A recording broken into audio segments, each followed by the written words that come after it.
Well, thank you very much, Chairman Takano, and congratulations on rising to chair of the House Committee on Veterans Affairs. And to Phil Rowe, I want to tell you what a great pleasure and privilege it was for me to work with you for 4 years as your chairmanship in the House, and appreciate the things you did to support us. We've been a great team for the VA for the last 4 years. John Tester, who's my ranking member in the Senate, is my partner. We're not adversaries. We're not in different political parties. We're Americans, just like our soldiers are on the battlefield. We recognize heroism not by party.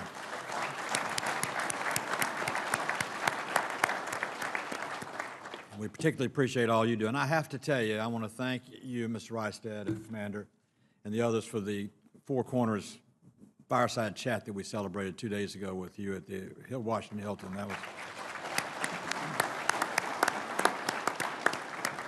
That was a great way for us to be able to talk to you in a setting that's much better than standing up at a podium and speaking, which ends up being a lecture. And that's not any fun for anybody, but to sit there in a nice, overly soft chair, I might add, and for an hour and stay awake and be cogent, that's a good challenge for old men anytime, so we're glad to do it. I want to congratulate you on your 100th anniversary. I mean, that is a great milestone. My wife and I celebrated our 50th wedding anniversary last year. I know what big anniversaries mean.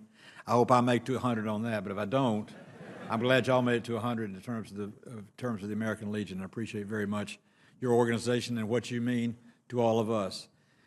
We have a big agenda this year, and our agenda in the Senate, from my standpoint, and I think it's shared by all, is to see to it that all the things we did the last 3 or 4 years, the new GI bill, the accountability bill, the appeals bill, the whistleblower act, all the things that we did, now it's time to see to it they're in place and working. You don't want to go pile a whole lot of new stuff on somebody until they swallowed what you've just given them, and we just gave them a lot to swallow.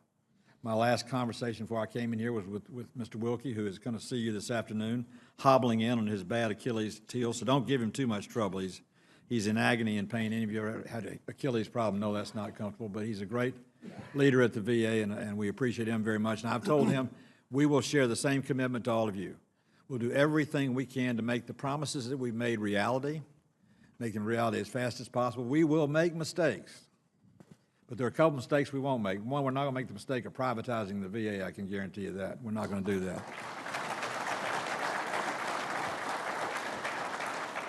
But we're going to see that we empower the private sector to be a force multiplier for the VA so people can have timely appointments. The best of care that's available in the United States of America goes to our veterans, and we'll not stop until we get that done for everybody. It's important that we make sure the VA, all the things we've bragged about for 2 years, become a reality that you expect every day when you go to the VA. We appreciate the people who volunteered and fought for this country, risked their life for this country, and stand for this country to support it today. When you come to Washington to advocate for the American Legion, there are a lot of other things you could do. But you're not just advocating for yourself. You're advocating for all those who went before you in the military and in the service of the country. So thank you for what you've done. Thank you for being here today. And thank you for being a part of the greatest country on the face of this earth, the United States of America.